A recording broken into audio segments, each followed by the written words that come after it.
Assalamualaikum warahmatullahi wabarakatuh. Baiklah, di video kali ini saya akan membahas terkait semua hal secara lebih detail terkait dengan HIV atau AIDS. Nah, perlu teman-teman ketahui, ternyata di beberapa kelompok masyarakat menilai bahwa HIV atau AIDS itu adalah sama.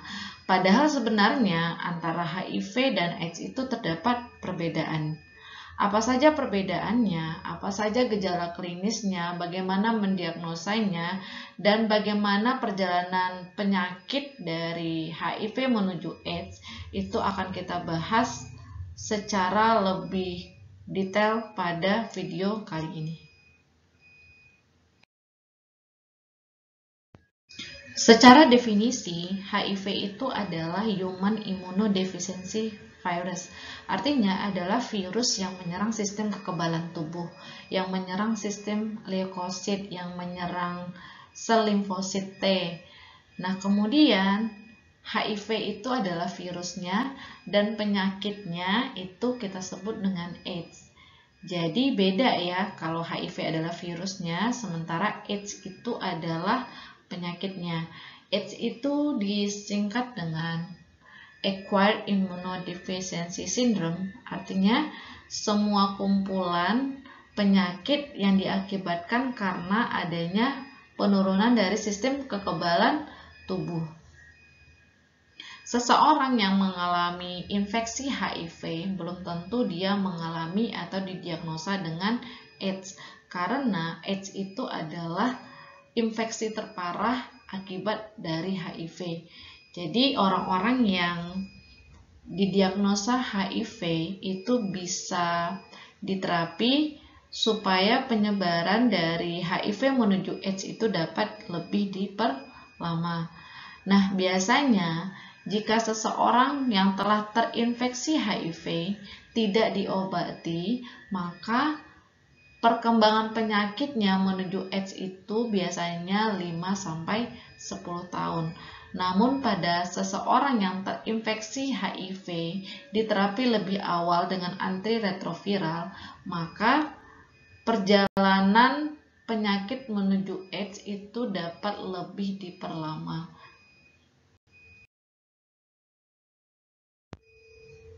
Berdasarkan studi epidemiologi yang dilakukan oleh WHO, dapat teman-teman lihat bahwa pada tahun 2018, jumlah orang yang hidup dengan HIV atau jumlah orang yang didiagnosa HIV itu mencapai 37,9 juta orang di seluruh dunia. Dan kemudian 36,2 juta diantaranya itu adalah orang dewasa, dan ternyata infeksi HIV ini juga menyerang anak-anak sebanyak 1,7 juta pada tahun 2018, dan perempuan itu lebih tinggi jumlah kasusnya dibandingkan pria. Kemudian juga dilihat pada data tahun 2018, ternyata terdapat jumlah kasus baru yang dideteksi pada tahun 2018, di mana totalnya itu adalah 1,7 juta orang, dan 160.000 diantaranya itu dialami oleh anak-anak dengan rentang usia di bawah 15 tahun. Kemudian jumlah kasus yang meninggal akibat HIV ini adalah 770.000 kasus, dan 100.000 diantaranya itu adalah anak-anak. Jadi teman-teman sebagai seorang apoteker, sebagai farmasi, bisa membayangkan betapa banyaknya jumlah pasien yang akan kita temukan dengan diagnosa HIV tidak hanya menyerang orang dewasa, tetapi juga dialami oleh anak-anak. Selanjutnya, data global epidemic melihat wilayahnya, ternyata yang paling banyak jumlah kasus HIV itu adalah di Afrika.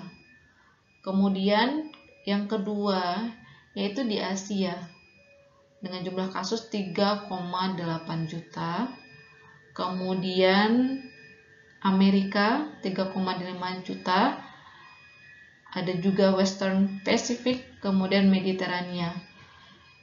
Namun satu hal yang perlu jadi perhatian oleh kita sebagai seorang apoteker, ternyata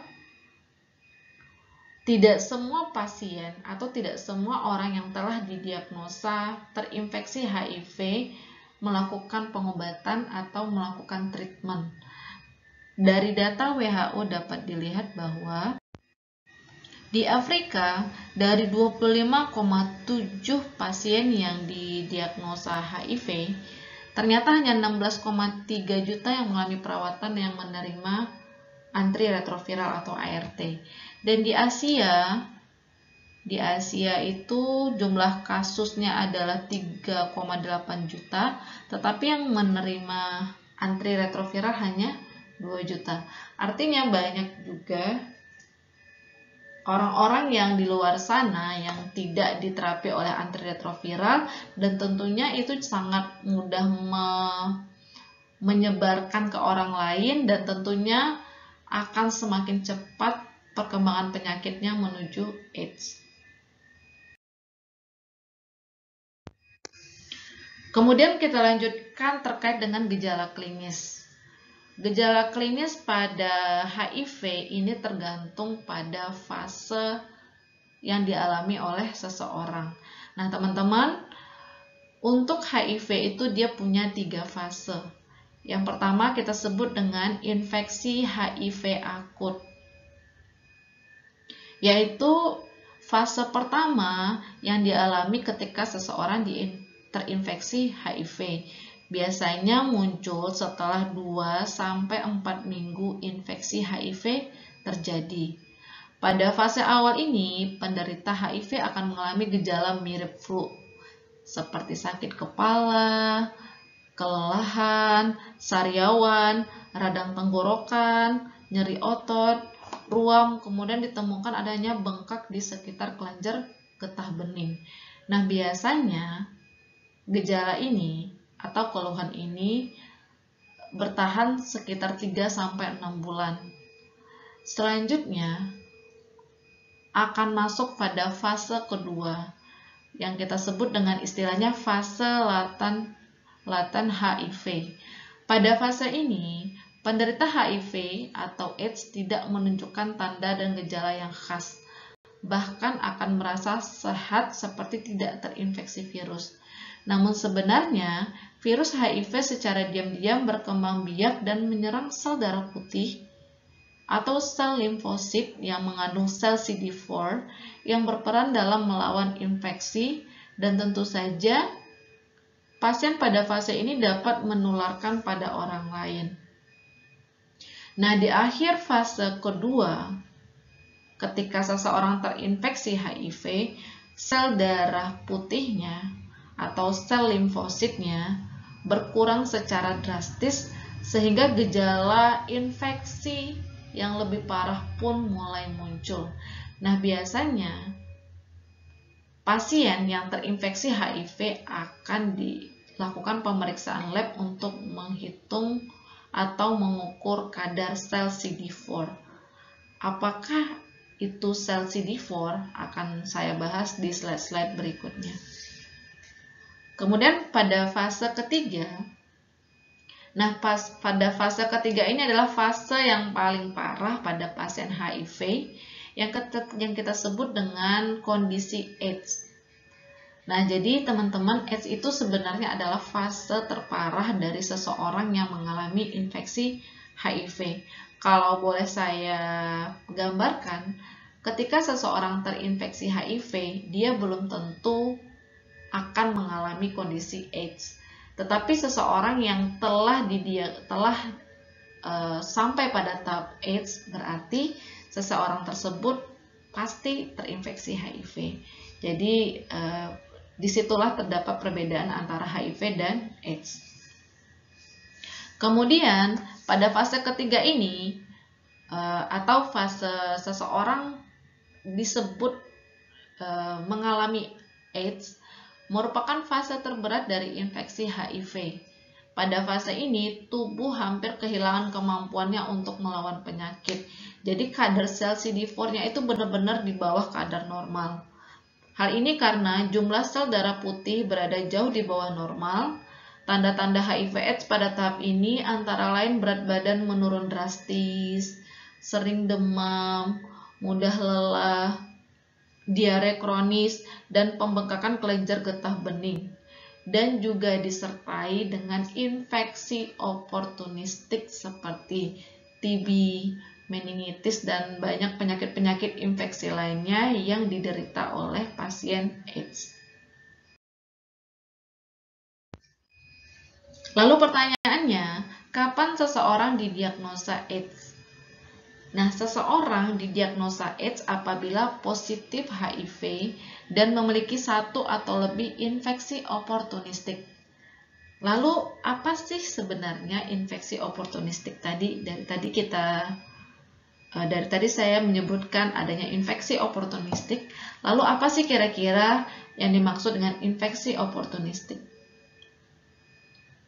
Infeksi oportunistik adalah infeksi yang disebabkan oleh organisme yang biasanya tidak menyebabkan penyakit pada orang dengan sistem kekebalan tubuh normal, tetapi dapat menyerang orang dengan sistem kekebalan tubuh yang buruk. Artinya, bakteri-bakteri komensal yang sebelumnya tetap ditemukan dalam tubuh seseorang tapi tidak menimbulkan penyakit pada orang dengan kekebalan tubuh normal karena sistem kekebalan tubuhnya mampu menahan perkembangan bakteri atau kuman-kuman tersebut. Namun pada orang yang mengalami gangguan sistem kekebalan tubuh, bakteri tersebut berkembang sehingga muncullah infeksi-infeksi yang disebut dengan infeksi oportunistik.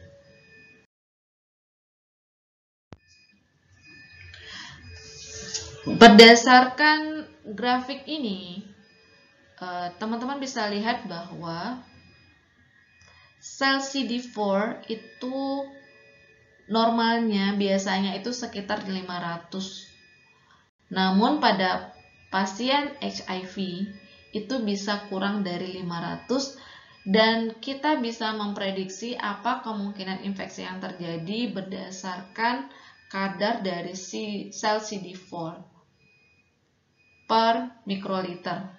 Teman-teman bisa lihat bahwa sel CD4 akan semakin berkurang dengan bertambahnya waktu terpaparnya infeksi HIV. Jika sel CD4-nya itu mencapai 350, maka kemungkinan seseorang itu mengalami infeksinya adalah infeksi pada kulit, kemudian varicella zoster. Kemudian jika semakin turun kadar sel CD4-nya mencapai 250, maka kemungkinan seseorang akan mengalami oral candidiasis. Kemudian adanya pneumonia. Kemudian jika semakin berkurang kadar sel CD4-nya, seseorang bisa mengalami meningitis streptokokal. Kemudian juga nanti bisa mengalami Mycobacterium atau tuberkulosis. Nah, makanya jika kita lihat atau kita searching artikel-artikel, maka banyak ditemukan bahwa pasien yang mengalami AIDS atau pasien HIV itu sering mengalami juga penyakit tuberkulosis. Lalu, apa saja infeksi-infeksi yang kemungkinan terjadi pada pasien AIDS yang sebelumnya kita sebut dengan istilah infeksi oportunistik? Yang pertama adalah candidiasis. Bisa pada saluran mulut dan tenggorokan, pada trakea, pada bronkus. Kemudian juga bisa kanker serviks, ensefalopati, herpes, limfoma, tuberkulosis, pneumonia, meningitis. Nah, itu adalah penyakit-penyakit infeksi oportunistik yang bisa ditemukan pada pasien AIDS. Jadi, jika bisa dibayangkan adalah pasien AIDS itu adalah pasien yang sangat gampang sekali terjadi infeksi. Karena sistem kekebalan tubuhnya yang sudah menurun. Nah, Dari tadi kita bahas sel CD4, lalu apa sih itu sel CD4? Nah, sel CD4 itu adalah sel atau bagian yang terdapat di sel limfosit atau di makrofag atau di sistem kekebalan tubuh, sistem leukosit. Nah, HIV itu menyerang sel CD4. CD4 adalah jenis sel darah putih yang berperan penting dalam memerangi infeksi. Sel-sel CD4 juga disebut dengan sel limfosit T atau T cell atau sel T helper. Nah, sel ini yang sangat berperan sekali sebagai sistem pertahanan tubuh terhadap kuman-kuman, bakteri, atau virus yang masuk ke dalam tubuh. Jumlah sel CD4 membantu menentukan apakah infeksi lain dapat terjadi, seperti gambaran grafik yang telah kita lihat sebelumnya. Nah, pada orang yang terinfeksi HIV dan tidak mendapatkan pengobatan, jumlah CD4 itu umumnya menurun seiring berjalannya HIV. Nah, yang tadi kita sebutkan bahwa kalau tidak diobati, 5-10 tahun kemudian seseorang yang telah terinfeksi HIV akan berkembang menjadi AIDS. Kemudian selanjutnya, penyebaran atau penularan HIV dapat terjadi karena hal-hal berikut ini atau bisa tertular via apa saja. Yang pertama, transfusi darah dari orang yang positif HIV. Kemudian yang kedua, berbagi jarum suntik bagi pengguna narkoba. Yang ketiga, berhubungan seks terutama tanpa kondom. Jadi itu sangat gampang menularkan HIV kepada pasangannya. Kemudian dari ibu yang positif HIV ke anak saat kehamilan, persalinan, dan menyusui. Konsumsi ARV bagi sang ibu akan menurunkan risiko penularan. Jadi pada intinya sebenarnya penyakit HIV ini adalah berjuang dengan waktu. Jadi semakin cepat seseorang diketahui dia terinfeksi HIV, nah sebenarnya seseorang tersebut bisa loh dia hidup seperti orang normal karena obat-obat antiretroviral yang diberikan itu menghambat perkembangan virus HIV ini sehingga seseorang akan sangat lama sekali dia akan berkembang menjadi AIDS.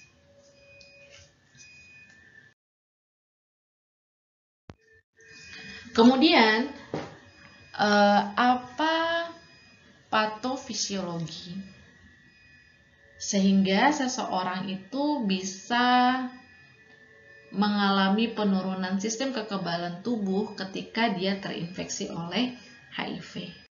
Bisa lihat pathway yang ada di slide ini. Ini adalah HIV dan ini adalah sel limfosit T atau sistem sel-sel yang berperan dalam kekebalan tubuh. Bagian yang dituju oleh HIV itu adalah sel CD4. Nah, di sini ini adalah bagian CD4. Kemudian, bagian protein dari HIV yang disebut dengan GP120 pertama kali akan berikatan atau menempel pada sel limfosit. Itu melalui sel CD4. Nah, ketika HIV bisa menempel pada sel T berikatan dengan CD4, maka kemudian selanjut tahap berikutnya adalah yang kedua, dengan adanya enzim reverse transkriptase, maka virus tersebut bisa masuk ke dalam sel.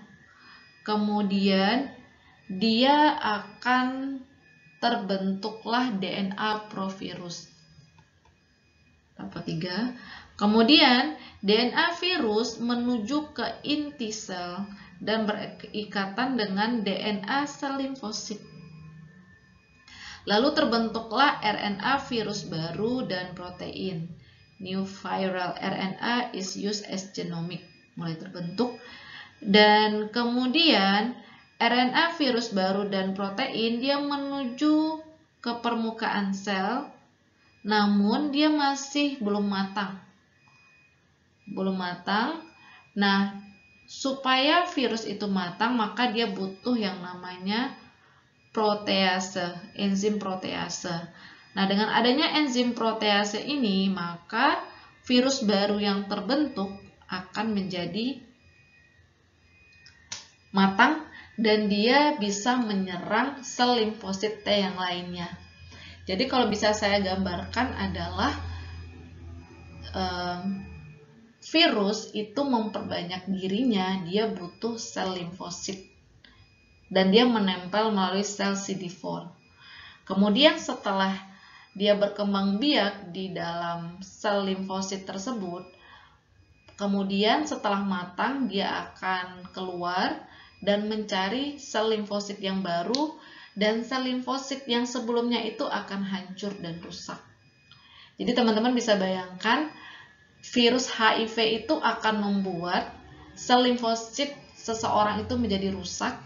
Nah, akhirnya jumlah sel limfosit di dalam tubuh itu akan berkurang dan lama-lama kelamaan jumlahnya itu sangat sedikit sekali sehingga seseorang tidak bisa lagi atau seseorang tidak memiliki sistem pertahanan tubuh dan sangat rentan sekali terinfeksi.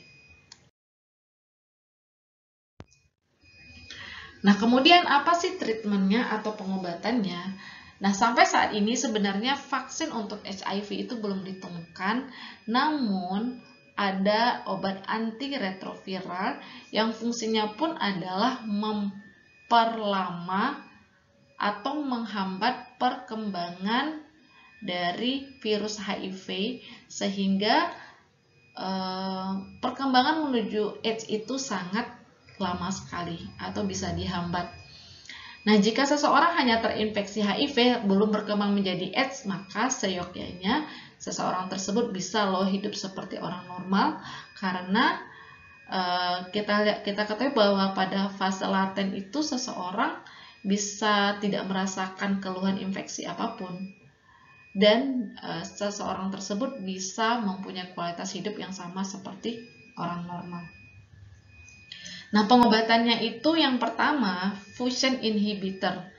Fusion inhibitor itu adalah dia menghambat menempelnya si virus dengan sel limfosit melalui sel CD4.